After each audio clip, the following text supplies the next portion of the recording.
오늘 우리가 함께 묵상할 하나님의 말씀은 아모스 2장입니다. 말씀 봉독은 6절부터 12절까지 하겠습니다.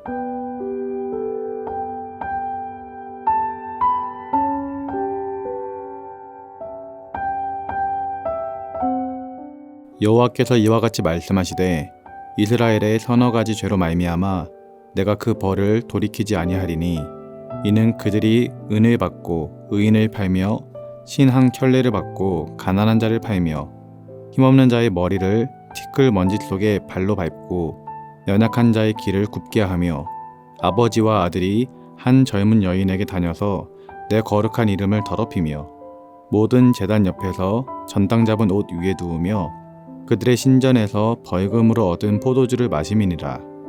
내가 아모리 사람을 그들 앞에서 멸하였나니 그 키는 백향목 높이와 같고 강하기는 상소리 나무 같으나 내가 그 위에 여에메와 그 아래의 뿌리를 진멸하였느니라. 내가 너희를 애굽 땅에서 이끌어내어 40년 동안 광야에서 인도하고 아모리 사람의 땅을 너희에게 차지하게 하였고 또 너희 아들 중에서 선지자를 너희 청년 중에서 나실이를 일으켰나니 이스라엘 자손들아 과연 그렇지 아니하냐. 이는 여호와의 말씀이니라. 그러나 너희가 나실 사람으로 포도주를 마시게 하며 또 선지자에게 명령하여 예언하지 말라 하였느니라. 아멘.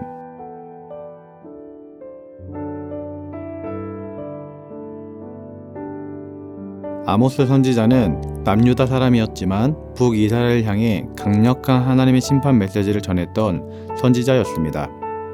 아모스 선지자가 활동할 당시의 북이스라엘은 경제적으로 번영하고 정치적으로 안정되어 있었지만 하나님이 보시기에는 그 땅에는 죄악이 가득 차 있었습니다. 오늘 본문 6절부터 12절은 이스라엘의 죄악이 얼마나 심각했는지를 구체적으로 드러내고 있습니다. 먼저 6절 후반부 말씀을 보면 그들은 은을 받고 의인을 팔며 신 한 켤레를 받고 가난한 자를 팔았다고 나옵니다. 지금 말씀드린 것처럼 이스라엘 민족들은 돈을 받고 사람을 사고 팔고 하였던 것입니다. 심지어 가난한 사람들은 신발 한 켤레를 받는 것으로 그 값이 매겨져 있었던 것이죠. 가난한 자의 생명과 권리는 무시를 당하였고 가진 자의 이익만이 중요하게 여겨지는 그런 시대였던 것입니다. 7절 후반부 말씀을 보면 아버지와 아들이 한 젊은 여인에게 들어가서 내 거룩한 이름을 더럽힌다 라고 나왔습니다. 이와 같은 음란이 그 땅 가운데 만연했던 것입니다. 가정의 질서도 무너지고 심각한 음란의 죄가 만연했던 것이죠. 8절을 보면 모든 제단 옆에서 전당 잡은 옷 위에 누우며 그들의 신전에서 벌금으로 얻은 포도주를 마심이라 라고 하였습니다. 율법에 따르면 가난한 자의 겉옷은 저녁까지 돌려주어야 했습니다. 그러나 그들은 가난한 자의 생명을 담보로 삼고 그것을 예배 자리에서도 버젓이 사용했습니다.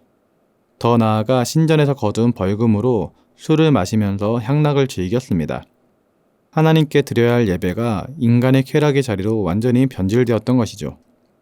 이렇게 죄악된 모습으로 가득한 이스라엘을 본 하나님께서는 어떻게 반응하였을까요? 하나님께서는 죄악 가운데 있는 그들을 그대로 둘 수가 없었습니다. 그래서 그들을 멸하시겠다라고 말씀하십니다. 내가 아모리 사람을 그들 앞에 멸하였나니 그 키는 백향목 높이와 같고 강하기는 상소리 나무 같으나 내가 그 위에 열매와 그 아래의 뿌리를 진멸하였느니라. 지금 읽은 말씀처럼 하나님께서는 이스라엘 민족을 멸하시겠다라고 선언하셨습니다.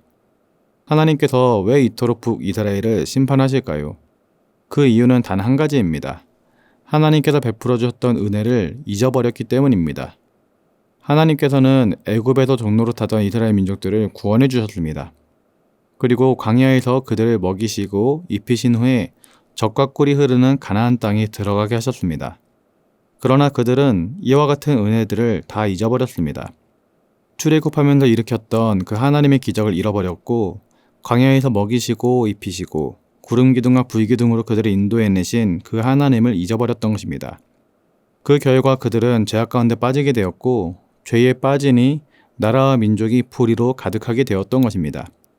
그래서 사회는 불의로 가득하고 도덕은 무너지고 예배조차 타락하고 말았던 것이죠. 오늘 본문의 타락한 이스라엘 민족을 보면서 우리가 배울 수 있는 교훈점은 무엇이 있을까요? 받은 은혜를 잊어버리면 안 된다라는 것입니다. 은혜를 잊어버리면 마귀의 공격에 넘어지게 됩니다. 그러면 결국 타락하여서 하나님과는 상관없는 그런 악한 삶을 살아가게 되는 것입니다. 처음 은혜, 처음 사랑, 처음 감사, 처음 감격을 잃어버리게 되면 신앙은 형식적이 되고 삶은 자기 중심적이 되고 결국에는 무너지게 되는 것입니다. 누가복음 17장을 보면 10명의 나병 환자가 예수님을 만나서 고침을 받는 장면이 나오게 됩니다. 예수님을 만난 10명의 나병 환자들은 예수님에게 이렇게 소리쳤습니다. 주님, 저희의 병을 고쳐주시옵소서. 그래서 예수님께서는 제사장에게 가서 너희의 몸을 보여주라고 말하였습니다. 그 10명의 나병 환자들은 주님의 말씀에 순종해서 제사장에게 가게 되었고 가는 도중에 10명이 다 치료를 받게 되었습니다. 그런데요, 그 중에 단 한 병만이 예수님께로 돌아와서 감사의 인사를 전했습니다. 그때 예수님께서 10사람이 다 깨끗함을 받지 아니하였느냐? 왜 나머지 9은 어디 있느냐? 라면서 안타까워하셨습니다. 여러분, 우리에게도 혹시 이런 모습이 있진 않습니까? 오늘 본문에 소개된 북이스라엘 민족들처럼 하나님의 인도하심, 하나님의 은혜, 하나님의 사랑을 잊어버리고 이 세상 가운데 속해서 살아가고 있는 모습이 우리 가운데 있지는 않습니까? 아니면 나머지 9명의 나병 환자들처럼 받은 은혜에 감사하지 못하고 그저 내가 축복받았음에 기뻐하고 즐거워하면서 나 중심적인 삶을 살아가고 있지는 않습니까? 우리는 오늘 말씀을 통해 내가 받은 은혜, 내가 받은 사랑, 나에게 역사해 주셨던 하나님에 대해서 다시 한번 생각해 보고 그 은혜를 잊지 말고 감사할 수 있어야 하겠습니다. 무엇보다 우리를 살리기 위해 자기 아들 예수 그리스도를 이 땅 가운데 보내주시고 십자가에 대신 못 박혀 죽게 하신 그 하나님의 사랑과 예수님의 희생과 헌신에 감사해야 하겠습니다. 그리고 죽을 수밖에 없었던 우리들을 하나님의 자녀 삼아 주시고 우리의 삶을 좋은 길로 인도해 주신 하나님을 기억하며 하나님께 감사와 찬양과 영광을 올려드려야겠습니다. 여러분, 이스라엘이 왜 무너졌습니까? 은혜를 잊었기 때문입니다. 하나님께서는 오늘 우리에게도 같은 경고를 하고 계실지 모릅니다. 따라서 우리는 받은 은혜를 기억해야 하겠습니다. 구원의 은혜, 말씀의 은혜, 기도의 은혜, 우리 교회의 은혜, 이와 같은 것들을 잊지 않을 때 우리는 무너지지 않을 수 있는 것입니다. 오늘 하루를 살아갈 때 다시 한번 그 받은 말씀들을 생각하면서 그 은혜를 마음 가운데 새기기를 소원합니다. 우리가 날마다 은혜를 잊지 않고 기억하며 첫사랑의 첫 감격을 소유하며 살아갈 때 우리의 삶은 은혜의 삶이 되며 더욱더 풍성한 삶이 될 줄 믿습니다. 그러한 은혜가 가득한 삶이 될 수 있기를 예수님의 이름으로 기도드립니다. 기도하겠습니다. 사랑의 하나님 아버지, 오늘 이스라엘 민족이 타락하게 되었던 것은 하나님께 받은 은혜, 하나님의 일하심을 잊어버렸기 때문이었던 것을 살펴보았습니다.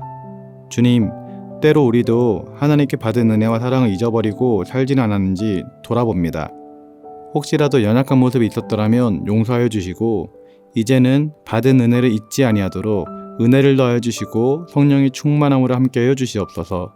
예수님을 처음 만났을 때의 감격, 그 구원받은 기쁨, 주님 앞에 울면서 기도하던 그날의 사랑을 회복할 수 있도록 역사하여 주옵소서. 그래서 형식과 습관에 빠진 신앙이 아니라 은혜에 젖어 있는 신앙으로 오늘 하루도 살 수 있도록 함께하여 주옵소서.